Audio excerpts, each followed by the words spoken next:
Today's discussion is on practical protocols of plant pathology. Today we are going to discuss the wilt disease of pigeon pea. What exactly we have to do during practical of wilt disease of pigeon pea? Let us see.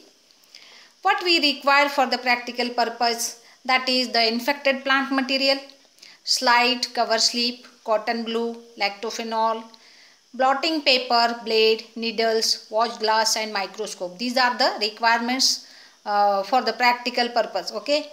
And what we have to do, what is the procedure?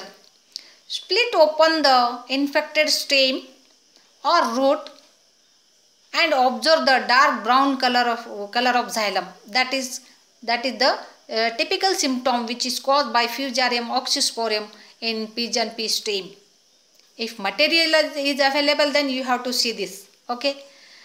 Or otherwise you can take a thin section of small piece of infected stem if possible, or infected root, and mount in a thin section in a drop of mixture of cotton glue and lactophenol. Examine the slide under the microscope and note the details. This we can do. Okay. But the stems of pigeon pea, they are very hard. It is very difficult to take the section. Okay. Therefore, just we have to observe the museum specimen of wilt disease of pigeon pea, and we know all the symptoms of the disease, and that we have to observe. And if you want to isolate the pathogen, then you have to prepare a potato dextrose agar medium, and you have in sterile condition. You first of all you take the small piece of infected stem and rinse it with 0.01% HDCl2 solution, and 2 to 3 times you have to rinse with sterile distilled water, and then remove a small piece of the stem infected region and put it on the media amended Petri plate. And observe for 2 to 3. All this we have to do in laminar airflow, because you have to do all the practicals of plant pathology in sterile condition to avoid the environmental pollution and transmission of diseases from one place to another. Okay.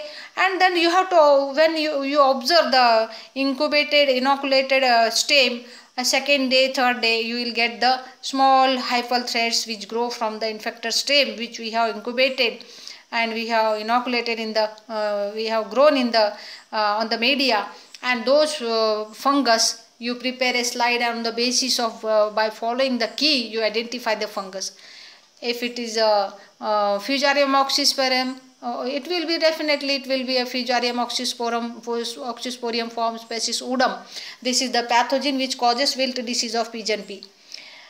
Sometimes the petri dish get contaminated and other fungi can grow on the stem which we have incubated. Then you have to purify the culture of the fungus which you have grown, and repeated culturing of single hyphal thread from the petri dish, you can get a pure form of fungal colony. Okay. In this way you can isolate, but in our practical only you have to observe the infected material in the museum specimen, and then you have to describe it in detail, which is the causal organism, which type of symptoms are seen in the infected stem, like this. Okay. This is the procedure. Let us see the classification of the Fusarium oxysporium form species udum. This is the member of Ditromycotina and class Hypomycetes. Order is Moniliales, and genus is Fusarium, species Oxysporum, form species udum. This is the soil-borne fungus as well as seed-borne fungus, and this fungus, it is a facultative parasite because it grows on dead organic matter in absence of the host plant, and whenever it comes in contact with the host plant, it causes disease. And this is a very specific disease caused by this fungus. It grows inside it enters into the root, into the plant through the root system, or sometimes it is present inside the seed, therefore it causes disease. And how is the mycelium of this fungus? The mycelium of fungus, this Fusarium oxysporum, it is highly branched, and it consists of septate hyphae. Hyphae are septa. Septa are present in the hyphae. and between in the septa there is small hole is present. That hole is present only for communication with adjacent cell. Okay, and if you have taken the section of the stem or root showing inter or intracellular hyphae, sometimes the hyphae grow initially, that grows between the cells, and later on they becomes intracellular. Initially they are intercellular, and then later they becomes intracellular. This fungus especially grow in the vessels of the plant, vascular tissue of the plant, and this fungus produces two types of spores inside the in presence of enough food material inside the host tissue, that is inside the xylem vessels of the pigeon pea plant. Okay, and the spores which are produced by the produces this fungus, that is microspores as microconidia as well as macroconidia.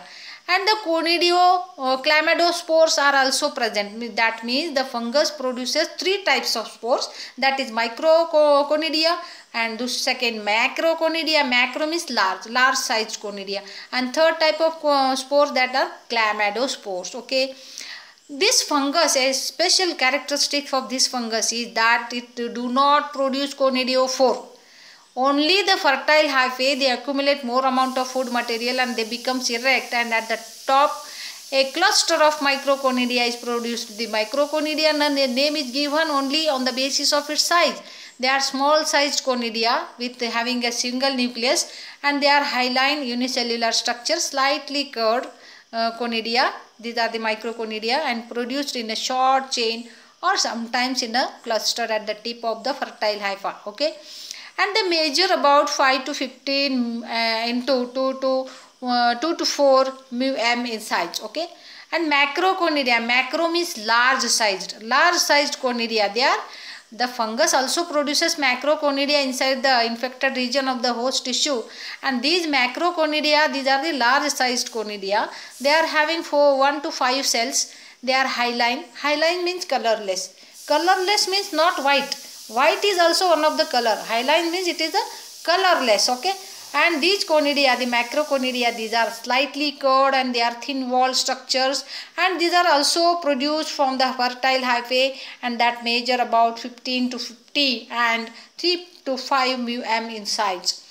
And the third type of conidia which produces by this fungus, Fusarium oxysporum form species udum, these spores are clamidospores. Clamidospores are generally produced in only in the adverse environmental conditions, when there is scarcity of the food, when the environmental conditions are not favorable for the growth. In such conditions, the clamidospores are developed in the hyphae of Fusarium. Okay, the clamidospores are thick walled and they are highly resistant to environmental conditions. These clamidospores are mostly spherical, unicellular, and they are produced in the hyphae in a series. They may be, the position of the clamidospores may be terminal or it may be intercalary. Intercalary position means they are produced between the cells of the hyphae or at the end region of the hypha, that is terminal position. Okay, and these spores, they remain in soil, on dead organic matter or infected plant debris in the field. Again next year they act as a inoculum potential. What is inoculum?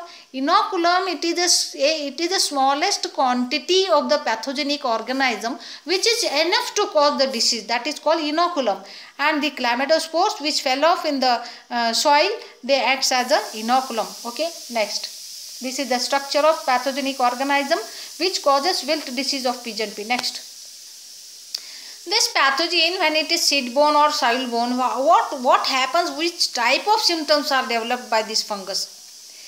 The plant, the pigeon pea plant, after sowing, the seedling stage is there. After seedling stage, up to the adult stage, all the stages of plant growth, they are highly susceptible for the infection. Susceptible means what? Means to the plant immediately the disease, whenever the plant comes in contact with the pathogenic organism, immediately disease occurs in the plant. Such varieties are called susceptible varieties. And the plant growth stages all the growth stages of the plant are susceptible for the infection. Okay, an infected plant shows gradual yellowing. What happens? The fungus enters through the root hairs into the host tissue and through into the stem, and the xylem of the stem get gradually blockened because of the excess growth of the pathogenic organism, and this produces white color cottony growth inside the xylem tissue, and our excess growth of the pathogenic organism into the xylem that block the flow of water from root to stem, and because of blockage the upper stem of the infected plant that gradually shows yellow color. That becomes yellow. Why it becomes yellow? Because there is because of the less water there, because of no water, the chlorophyll functioning reduces. Function of chlorophyll get reduced, and because of that the entire plant gradually turn, even the leaves turn yellowish, and the yellowish the leaves lose its turgidity and they hang down, and all the yellow leaves gradually dry up and all the defoliation occurs. What is defoliation?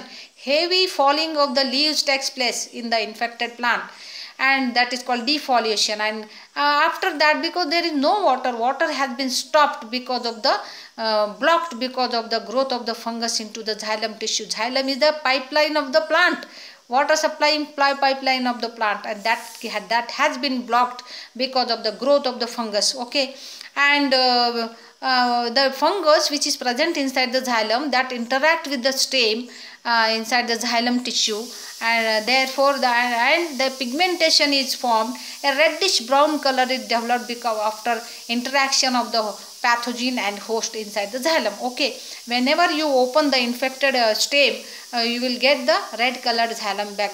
That is the pigmentation of the fungus. Okay, this is the characteristic feature of the Fusarium oxysporum. Okay, and such plants, the affected plants, they are easily identified in the field because they the dried plant we can easily identify in the field. Entire plant is dried and it is they do not fall off on the ground. Plant remains as it is, straight, perpendicular to the soil surface, and such plant without leaves. Therefore it is an economically important disease because it causes heavy losses, and there is, whenever one of the plant get infected, that do not produce flowers and seeds, etc. Therefore it is a very important disease.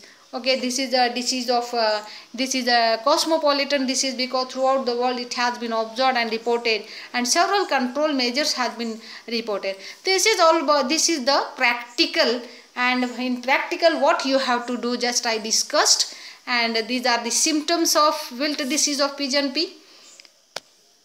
Next, there was photograph here, and the museum specimen was shown here, but it has not printed. Okay, thank you very much. Save trees, save earth. This is the demonstration of the practical. Okay, thank you very much.